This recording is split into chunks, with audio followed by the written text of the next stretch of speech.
Hello, Assalamu alaikum everybody. Hope you're all safe, sound, and healthy. And I'm back. I just uploaded a tiny vlog on YouTube after a very, very long time, and that is because finally we've had a second sunny day in a row. Yes, a second sunny, absolutely gorgeous day in a row. And the sun is still out, the fog is not trying to creep in, everything's fine. It's beautiful. There is a cool breeze every now and then, but that's just lovely at the same time. So I decided to go out and finally show the roses that we're prepping and gathering, for our house in Marie. And while I'm at it, I thought I should do this podcast, which I have been sort of delaying for the past 2 to 3 days. And I'm sorry, but it's just that, sometimes I feel as if all we're doing is just repeating ourselves because everything seems to be just a repetition, day in and day out of what is going on. How many times are we going to say, for example, that, yeah, um, Punjab is waking up because the people are now literally chasing away the candidates, or even chasing away now the police, finally. So, whenever the police tried to do a crackdown in one or two places, the crowd just went after the police, and at the end, the police had no choice but to literally run away.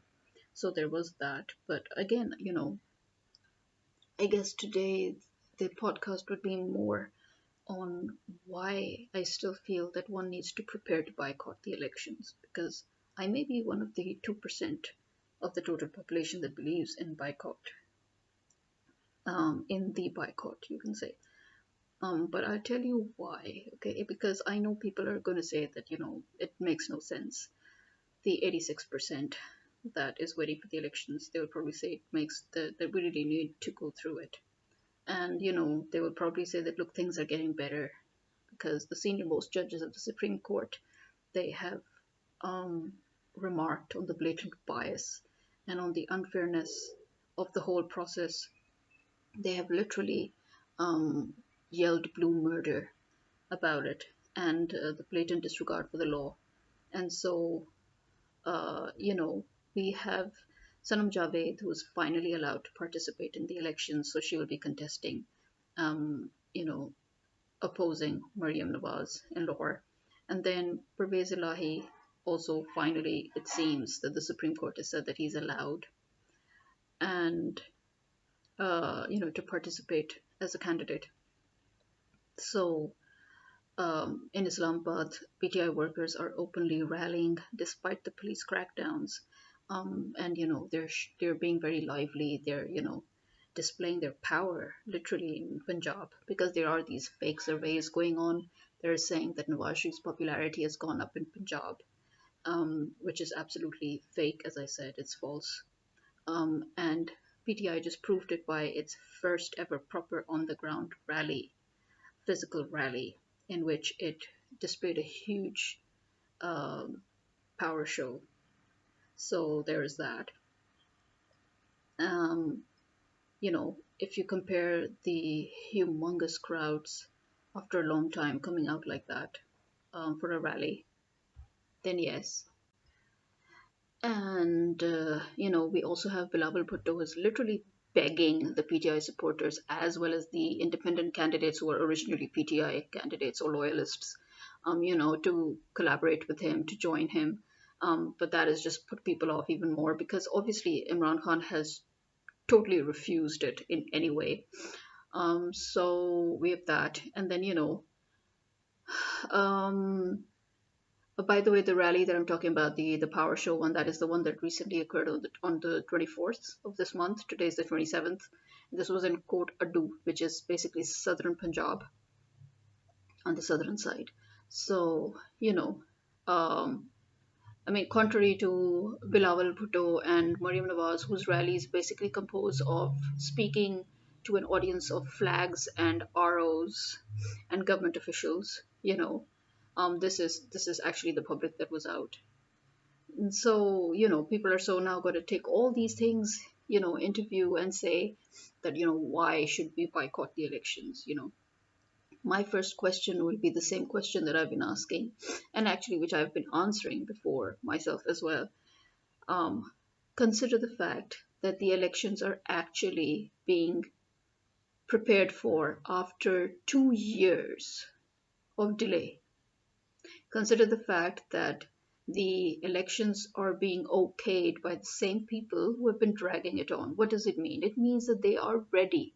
They are ready for the rigging, they're ready for the kidnapping, they're ready for all the crimes that they need to commit to put their person in place and then pretend, like they did in Bangladesh, that, oh, it's a huge democracy now. Suddenly, America will announce Pakistan to be the third largest democracy in the world. You never know. You need to keep that in mind. PDI, female PDI candidates are still being harassed by plainclothes policemen and intelligence officers or intelligence personnel, and obviously they are not getting intimidated by that. They can be harassed all they want, or these idiotic moronic men can harass them all they want to, but it's not going to help their case. It's actually helping the PTI women candidates case.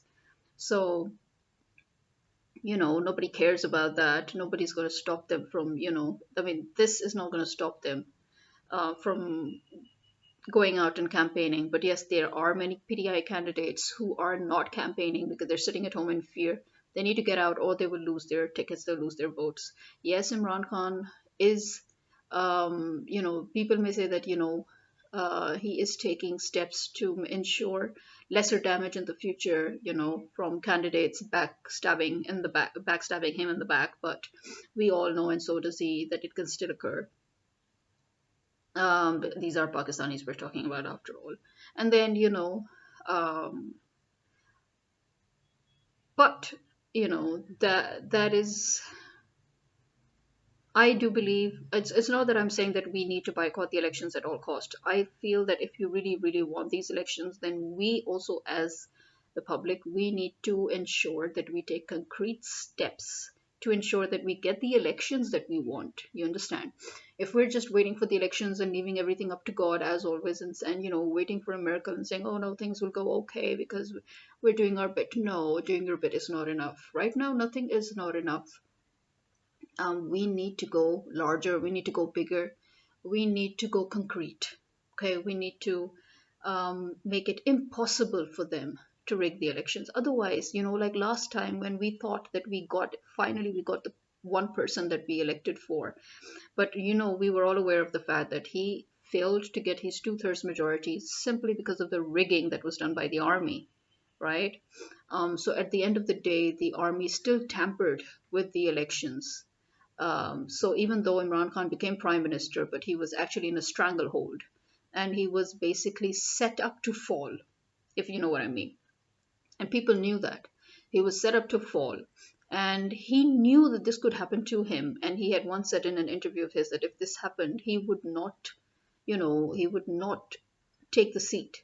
But somehow he was still made to take the seat as prime minister, which went against his better judgment, and he has suffered, and so have we, as we all know.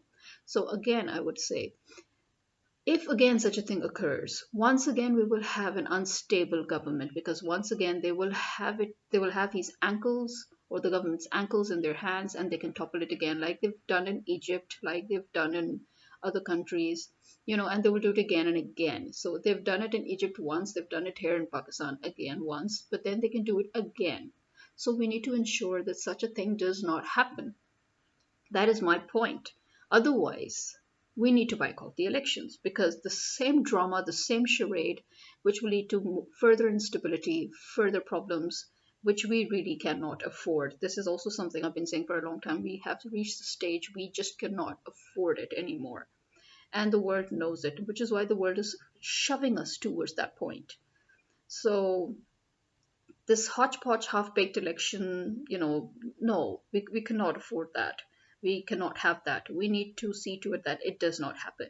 And if we're not sure, then we need to boycott it before it happens. It's as simple as that. Otherwise, we'll be stuck, completely stuck, right? In either case, we'll be effed or we'll be stuck. Um, so it's I mean, how do I put it? Okay, people might say that, okay, you know what, look at the ICJ, it has finally given its decision, and it has ordered Israel to, take those steps to punish all those people who are inciting genocide, inciting murders, inciting killing of children, and Israel should take responsibility for the war crimes and this and that. Okay, it may have, given them this long list of a to-do list, as you say. So they've ordered 6 provisional measures, you can say, for Israel to refrain from acts under the Genocide Convention, to prevent and punish the direct and public incitement to genocide, and take immediate and effective measures to ensure the provision of humanitarian assistance to civilians in Gaza, and end quote. So, this order, again, do you think that the UK, the US, and Israel are actually going to follow it? Consider it. I mean, right now, the World Court is exactly in that same position as our Supreme Court. Okay, so they have, like how our Supreme Court made a lot of decisions, but they were blatantly disregarded by the illegal government, the illegal army. So similarly, somebody that's already doing something illegal, like America and the UK, and then they're dragging Europe with them. They're dragging Europe with them to partner with them in this illegal whole genocide thing and the war that they want to literally incite in the world.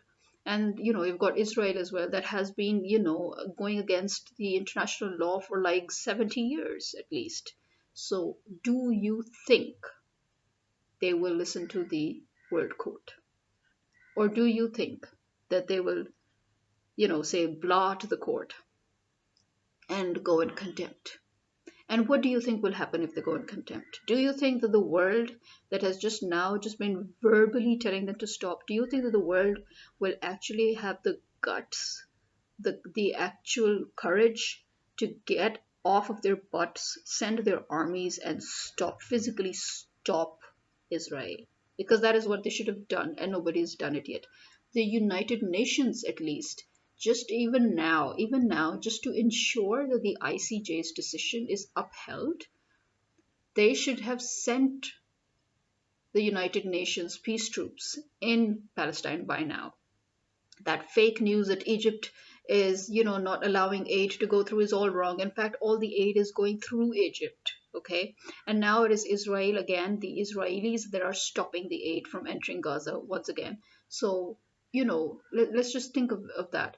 Why hasn't the United Nations sent its peace troops to Palestine by now? Why? Why hasn't it done it yet? What is it waiting for? So, we are in a similar situation. We need to understand that. And this is why I say that we need to boycott the elections, because we cannot take those concrete steps needed to ensure that we get those free and fair elections that we want. It's as simple as that. And this is me signing out. Khuda Hafiz.